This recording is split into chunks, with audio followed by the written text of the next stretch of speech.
inyo ang Panginoon. At suriin rin. Tayo po, ito yung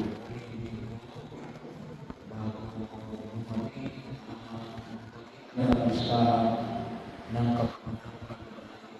Panginoong Jesus. At ang Panginoon, nagkakanya sa mga bilang ko, mga isang po, mga ibaan, sa Diyos.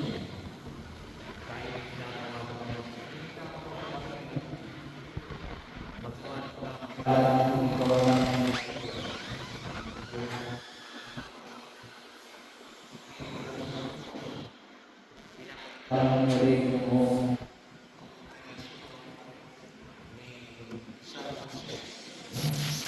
bahagi ito po makita kami yung halimbawa na ito, lalong-lalong na ngayon sa tinatawag namin yung solidarity, yung solidarity na nagkalaman namin, yung tayo ay magpapagawin. Ibig sabihin yung mga nauna ay medyo baba na at yung mga nauna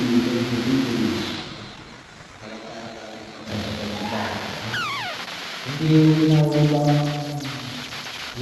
nawalang yung democracy. Bahagi ko pangalayan. Ibaw yung democracy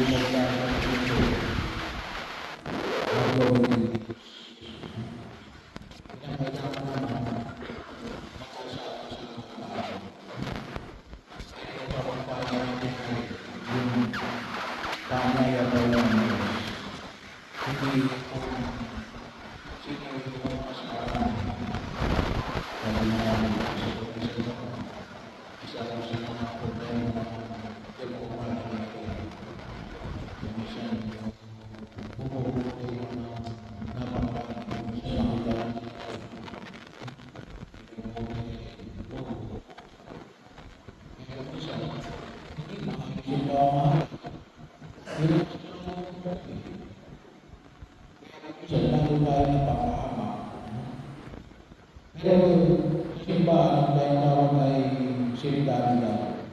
Dahil ang pagkako, ang sabay sa tayo makalako sa pagkilos na ito ng ating Panginoon sa Kristo. Katulad mga din ang pagkilos ni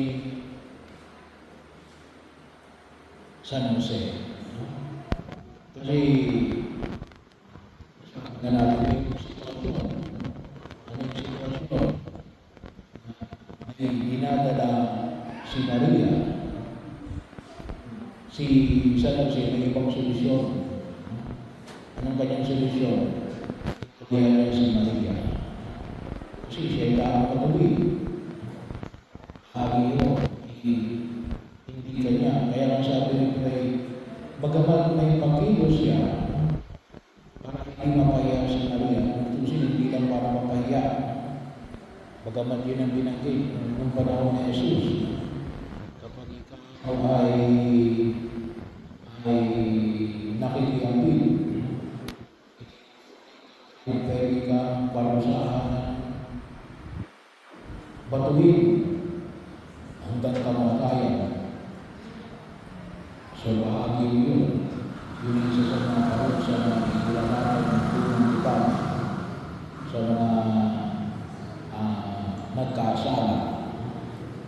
Pero sabi nga, ang solusyon na naisip ni San Jose ay hindi yun ang solusyon na gusto ng Diyos. Ano yung gusto ng Diyos? Pakasalan niya si Maria para magkalulot sa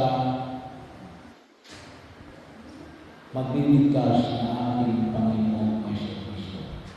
Kaya yung kabahagi ng pagtulong si Jose para magkaroon ng kaganapan ang pagliligtas ng Diyos sa gitna natin.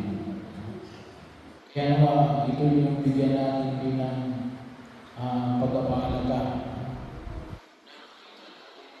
isang alin na kailangan namin tayo ay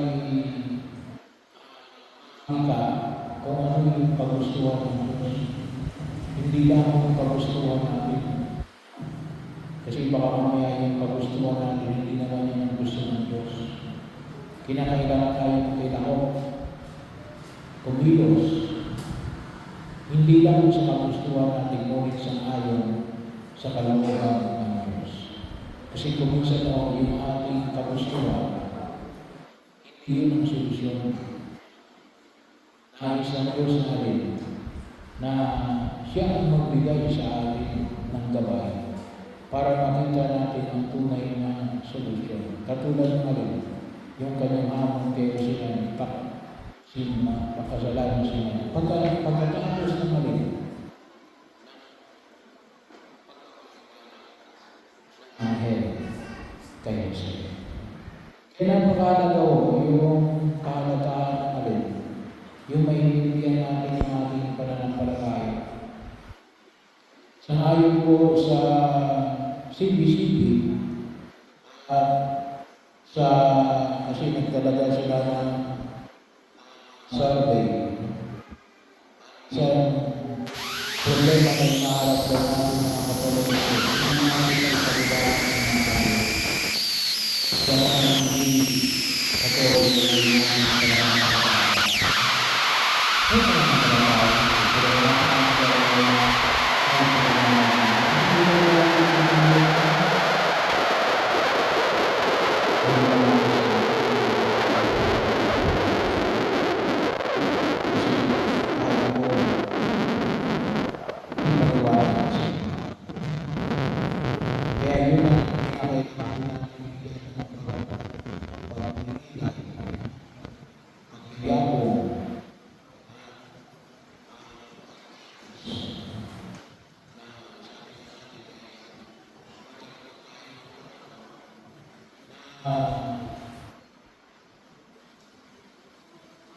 Mahalin ang ating sarili sa ating pananampalataya.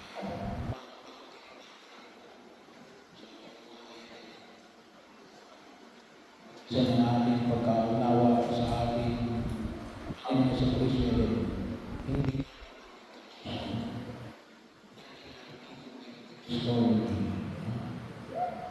so kaya ito rin siguro yung pagtutunan natin ng pansin.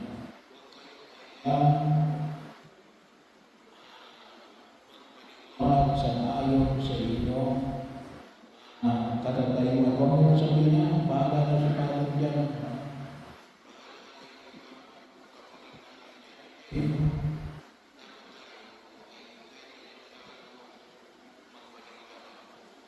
Sa mga pangalita ating sa ating pananampalataya. Kasi later na naman kapag mo nagsimula kayo magpaliwanag, yung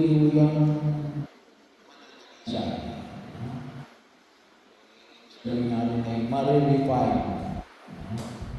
Kasi hindi naman lahat ay genius na masyadong na hindi yun. It will take time and effort. Para mo tayo ay kahit pa paano may masanay. Kasi depende rin yun sa kausap natin.